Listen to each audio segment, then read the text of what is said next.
এর কেসে মমতা ব্যানার্জির নামে এফআইআর করা উচিত, সুপ্রিম কোর্টের নির্দেশ আসা উচিত। আমি যতটুকু মনে করি কিন্তু সবটাই মমতা ব্যানার্জি ইনস্ট্রাকশনে হয়েছে। এর শেষ আছে, মমতা ব্যানার্জিকে জেলে যাওয়া উচিত, শেষটা এটাই হচ্ছে। এই পাগল সাংসদ মানে প্রাক্তন সাংসদের বিরুদ্ধে আমি বারংবার বলছি, ওর ছেলেকেও আমি মেসেজ পাঠিয়েছি আপনাদের মিডিয়ার মাধ্যমে, যে ওর মানসিক অবস্থা খুব খারাপ এবং ও আস্তে আস্তে পাগলের প্রলাপ যেরকম বকে সেরকম বকছে। এটা কোথাকার কথা হতে পারে যে ও হঠাৎ করে বলছে অমুকের নামে এফআইআর করবো, তমুকের নামে এফআইআর।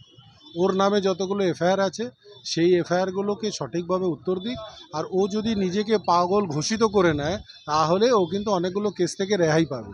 তো আমার মনে হয় যে ওর পরিবার এবং ওর নিজেরই এই পাগল ঘোষণা নিজের করে দেওয়া উচিত, কেন ও তো পাগলে প্রলাপ বকছে, মুখ্যমন্ত্রীর নাম নিচ্ছে, কখনো কারোর নাম নিচ্ছে, কখনো সাংসদের নাম নিচ্ছে।